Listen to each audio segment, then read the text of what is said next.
हमारे विभिन्न ज्ञानवर्धक कार्यक्रम देखने के लिए आप हमें अभी सब्सक्राइब करें, बेल आइकन को प्रेस करें ताकि आप देख सकें हमारा कार्यक्रम सबसे पहले। और अधिक जानकारी के लिए फेसबुक पेज को लाइक करना न भूलें। नमस्कार, जय मां इंद्राक्षी। इंद्राक्षी धाम में दर्शकों आप सभी का हम हार्दिक स्वागत करते हैं। आज के दिन जिन जातकों का जन्म दिवस है, मैरिज एनिवर्सरी है, उन सभी को हमारी तरफ से बहुत बहुत शुभकामनाएं। आज हम आपसे एक बहुत अच्छी बात करने वाले हैं। क्या आपने देखा होगा, बहुत लोग जब भोजन करते हैं, ख़ास तौर से बहुत लोगों में आपने ब्राह्मण देखे होंगे। जब आपके घर कोई ब्राह्मण जीवने आते हैं, नौता खाने आते हैं, चाहे श्राद्ध में आए या किसी भी रूप में अनुष्ठानात्मक रूप में आते हैं, तो वो लोग अपने भोजन में से एक अंश निकाल देते हैं। इसका तात्पर्य ये नहीं है कि कहीं ना कहीं कोई मंत्र साधना की जा रही है या कोई ऐसा उपाय किया जा रहा है। आपके घर में भी ऐसे बहुत बुज़ुर्ग होंगे जिन्हें ये आदत है कि वो जब भोजन करते हैं तो अपने भोजन का एक अंश निकाल देते हैं। इसका तात्पर्य क्या है? कभी आपने मस्तिष्क लगाया? बहुत लोग सोच लेते हैं भगवान के नाम का निकाल देते हैं। नहीं साहब, ये जो हम अंश निकालते हैं ये होता है पक्षियों के लिए, ये होता है गाय के लिए। अब वो बात अलग है कि हम थोड़ा सा निकाल करके रह जाते हैं, लेकिन कायदा ये है कि आप कम से कम प्रातःकाल की 2 रोटी गाय के लिए, 1 रोटी कुत्ता के लिए, 1 रोटी आप उसको चूर मूर करके चींटियों के लिए और 1 रोटी पक्षियों के लिए हमें निकालनी चाहिए। एक बात बताइए, आपने एक कहावत सुनी है कि खाने खाने के ऊपर लिखा होता है खाने वाले का नाम, लिखा होता है ना, कि हर भोजन पर किसी न किसी का भाग्य लिखा होता है कि भाई ये भोजन आपके नसीब का है, ये कण आपके नसीब का है, ये अन्न आपके नसीब का है।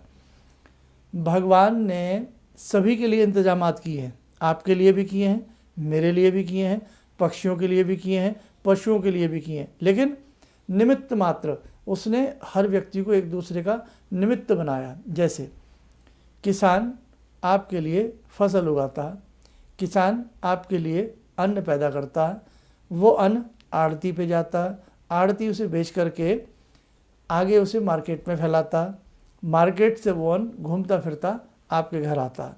किसने बोया और किसने खाया, किसने काटा। ऐसे ही हमारा भी धर्म बनता है कि हम अपने अंश में से, अपने भोजन के एक अंश में से पशुओं के लिए, पक्षियों के लिए ज़रूर निकालें।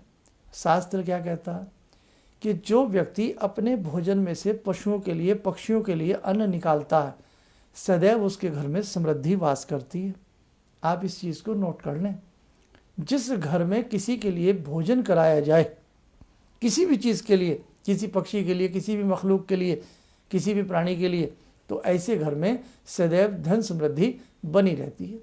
अब देखो, अब आप सोचेंगे कि साहब हम चिड़ियों के लिए निकाल दें, हम पक्षियों के लिए निकाल दें, हम गाय के लिए निकाल दें, हम उसके लिए निकाल दें।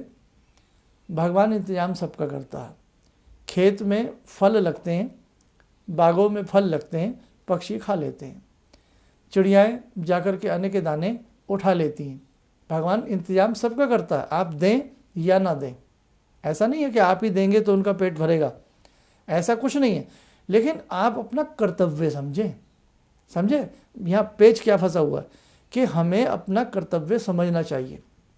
आज भारत ले लें, विश्व ले लें, आज की जो प्रकाष्ठा है या आज की जो परिभाषा है, आज अर्बन सिटीज़ की हम बात करते हैं तो वहाँ पर वृक्ष कटते जा रहे हैं, खेत खलिहानों में मीनारें खड़ी होती जा रही हैं।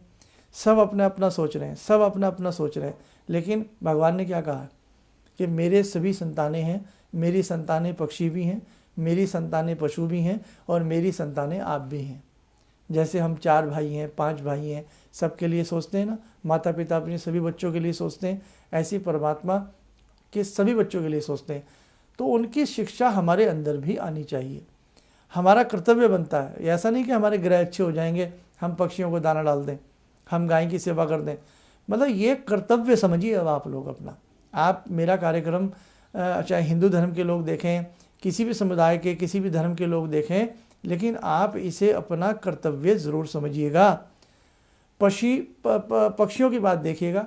पक्षी जो है आपने देखा सबसे ज़्यादा पीपल के पेड़ उगाते हैं, सबसे ज़्यादा बरगद के पेड़ उगाते हैं, सबसे ज़्यादा नीम के पेड़ उगाते हैं।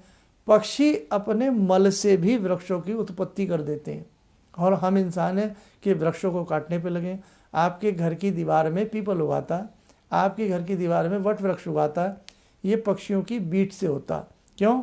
वो उनके दाने खाते हैं, बीज खाते हैं, और जब वो मल मूत्र त्यागते हैं तो उसमें बीज निकल करके कहीं भी दीवार के खोखरू में, पेड़ के खोखरू में कहीं भी वो जन्म ले लेता है और विशालकाय पेड़ बन जाता है। हमें देना आना चाहिए। किसान खेत में एक बीज डालता है गेहूं का, और देखो कैसे एक ही पौधे पर कितनी सारी बालियाँ लहलहाती हैं। एक दाने में 100 दाने पैदा हो जाते हैं। तो भगवान कितना अच्छा है, एक लेता है 100 देता है।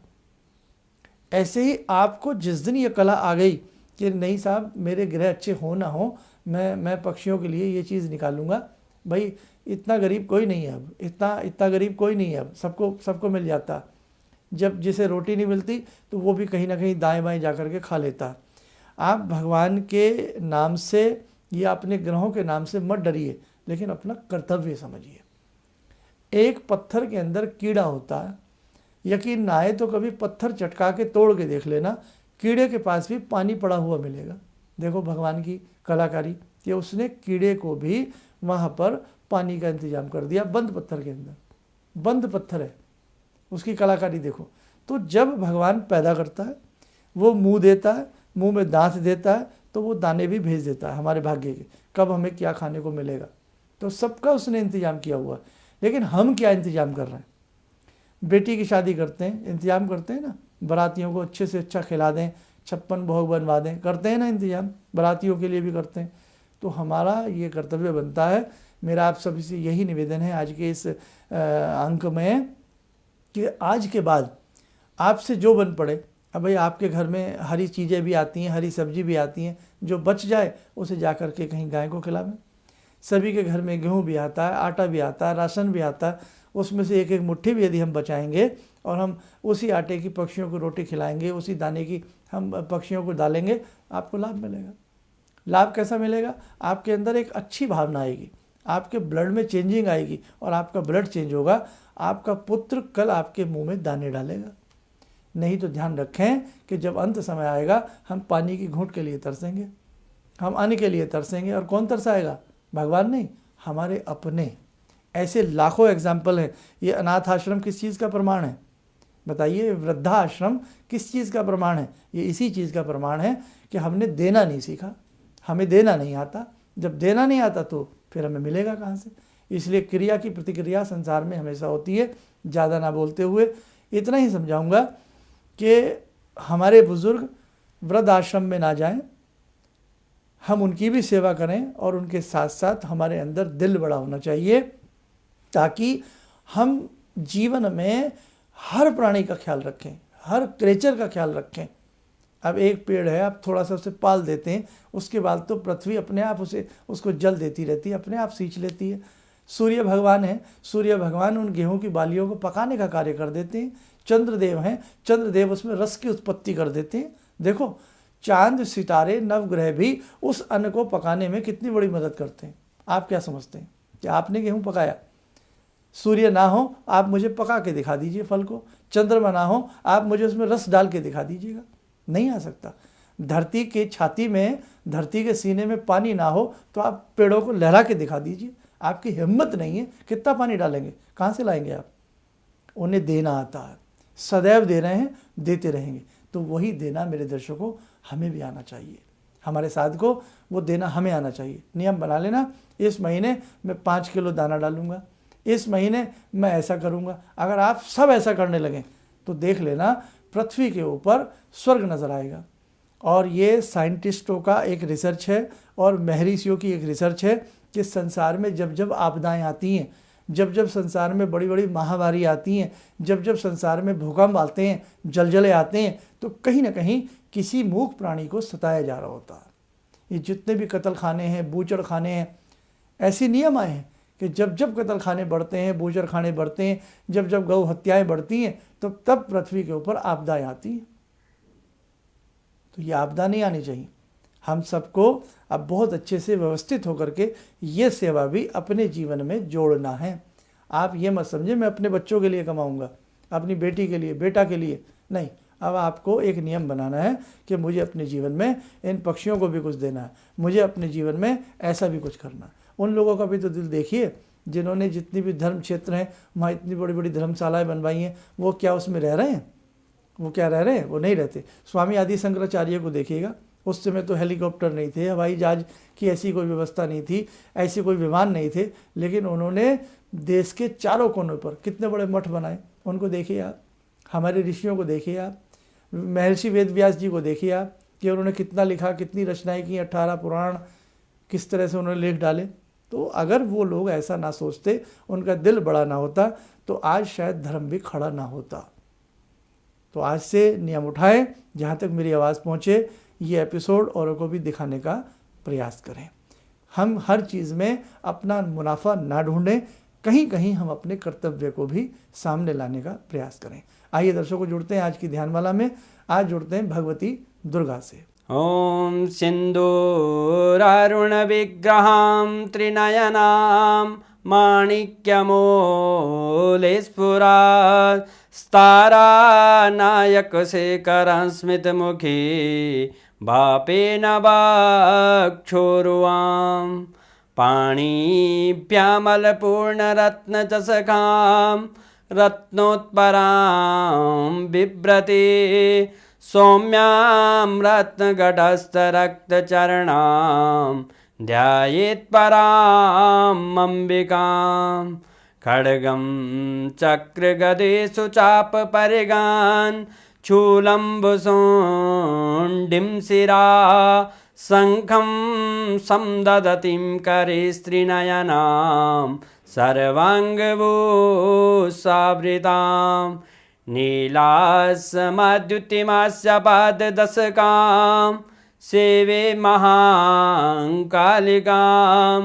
यामास्तो स्वपितैहरो कमलजो हन्तुं मधुं कैटवम् विद्युद्दाम समप्रभां मृगपते स्कन्दस्थितां भीषणां कन्या विहकरवालखेटविलसा धस्ताविरासेवितां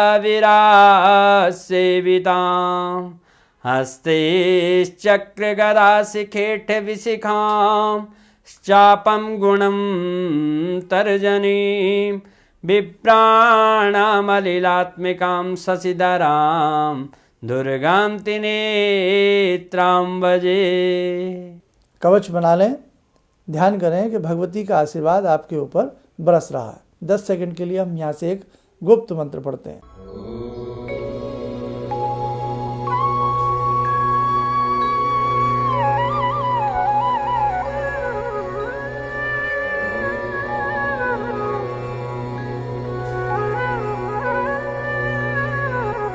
सामान्य हो जाएं, ओम बोलते हुए नेत्र खोल लें। दर्शकों, प्रतिदिन 7 बजे आप इस कार्यक्रम को सुनना ना भूलें और इसके बीच में जो जल ध्यानमाला आती है जल रखें और उसका छींटा सबको दें। कल फिर मिलेंगे किसी नए सब्जेक्ट, नई बातों के साथ। इन्हीं शब्दों के साथ हम अपनी वाणी को विराम देते हैं।